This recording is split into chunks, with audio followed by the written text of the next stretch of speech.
One quality I, 40, admired in my wife, 44, was her enthusiasm for holidays.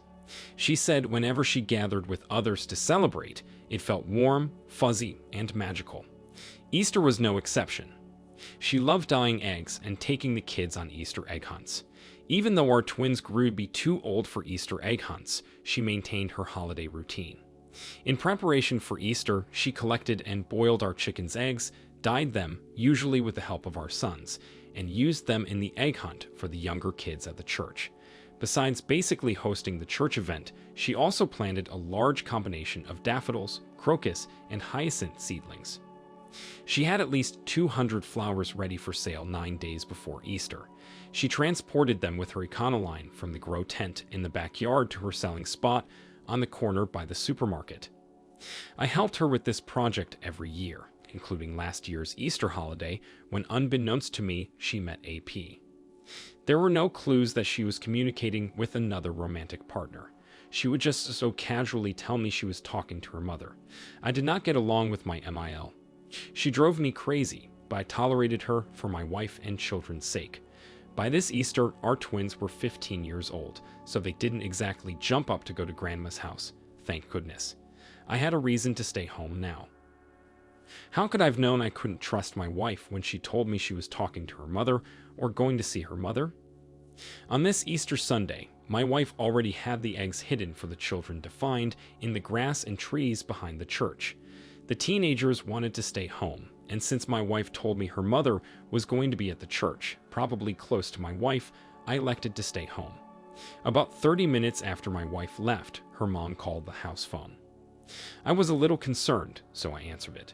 It became clear that she never intended to join the Easter egg hunt this year. She was calling to see if my wife could come over after church to clip her toenails. I shuddered and hung up.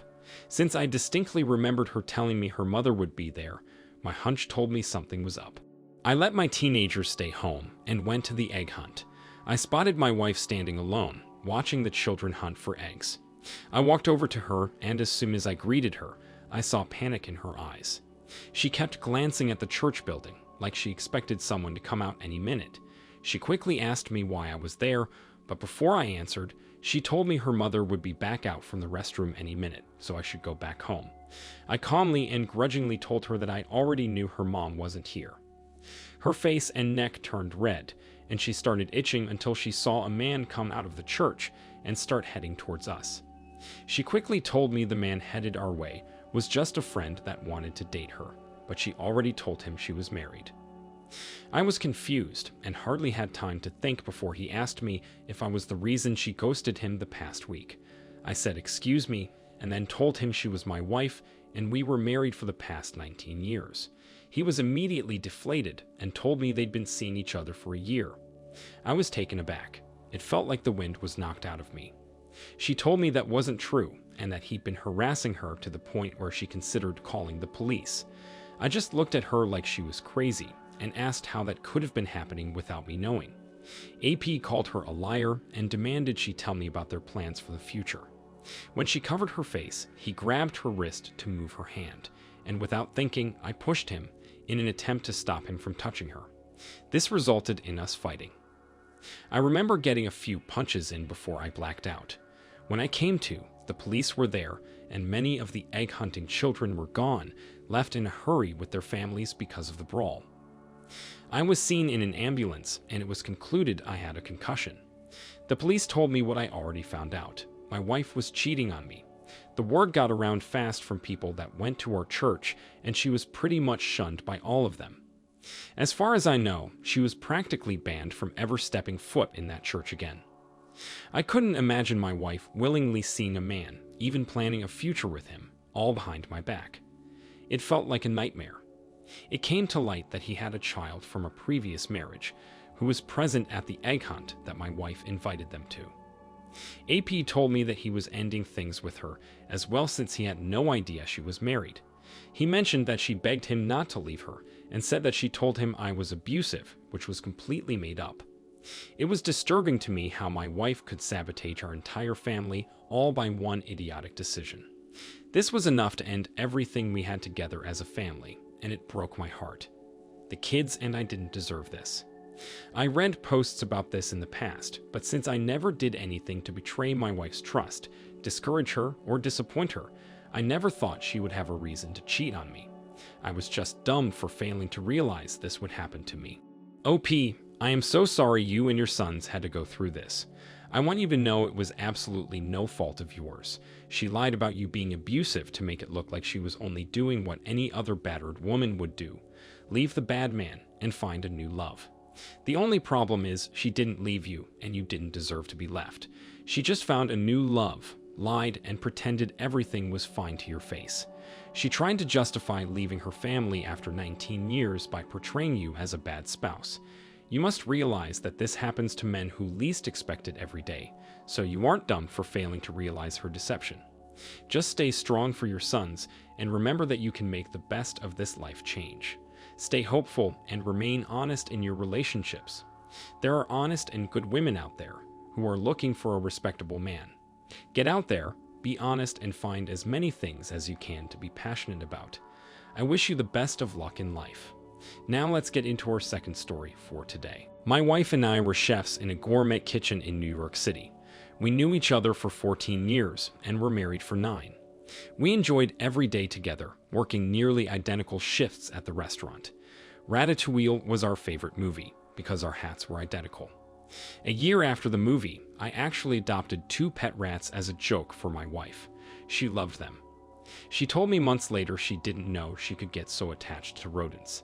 Anyway, our relationship was great and full of imagination and happy times.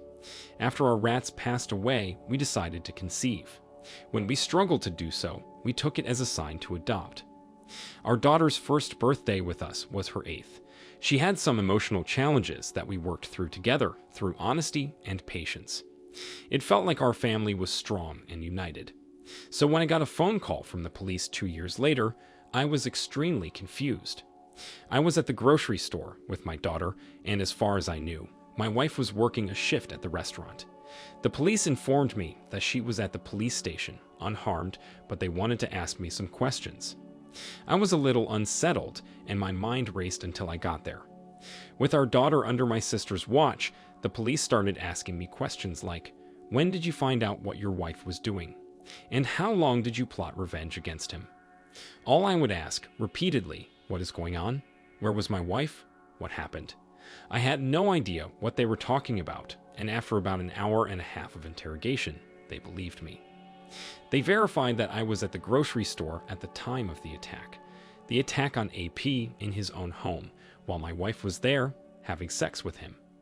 He was stabbed by an intruder while he was in bed with her. The culprit was covered from head to toe and fled the scene. My wife was the one that called 911. I was terrified. I started crying uncontrollably. My wife cheated on me and experienced this traumatic event.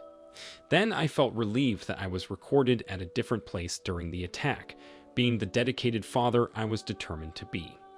As I shopped for groceries, my wife was cheating on me.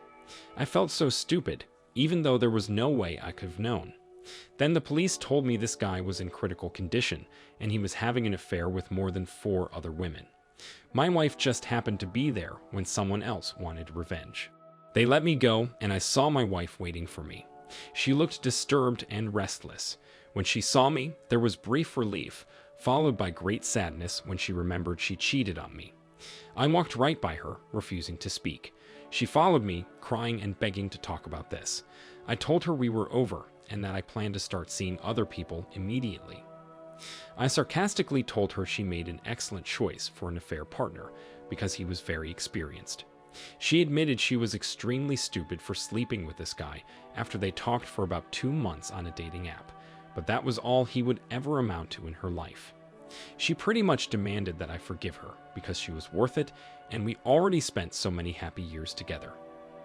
I told her she ruined everything just before I slammed my car door and drove home. I called my parents and sister came over to help me through this time and try to make our home environment happy for my daughter. Within 24 hours, I filed for divorce. She tried to come home that same day and got into a fight with my parents when they refused to let her in. After some screaming, they actually managed to convince her to leave with just a few suitcases of her belongings. When our daughter saw her again, she told her she was very disappointed in her. Can you imagine that? Hearing that your 10-year-old adopted daughter is disappointed in you. After all we went through to adopt her and work through her emotional trauma, my wife let her down and made her a little less hopeful.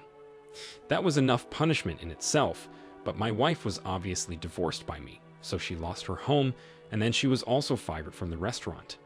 I told our boss that we worked for the past 12 years, what happened, and how our relationship ended in the worst way possible. She lied to me that day she didn't have a shift to work. They decided this made her untrustworthy and fired her for it. She was so deflated and disappointed in her life's new path that she didn't fight for her job, she just accepted it. She's still living at her parents' without a job or plans for the future. My daughter and I have been quite the opposite, just hopeful and keeping ourselves busy. Besides work and school, we go hiking, camping, sailing, and travel to fun destinations.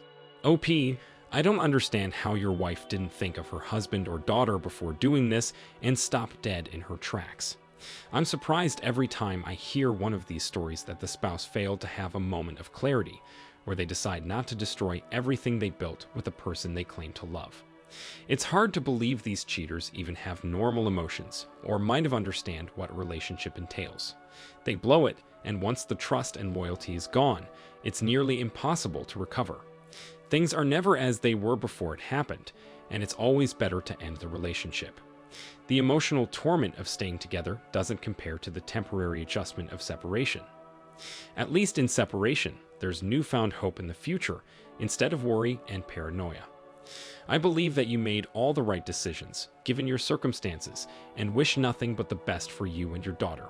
You're an inspiration to us all. Thank you all for taking the time to listen to today's stories. If you enjoyed listening, please feel free to like and subscribe if you haven't already.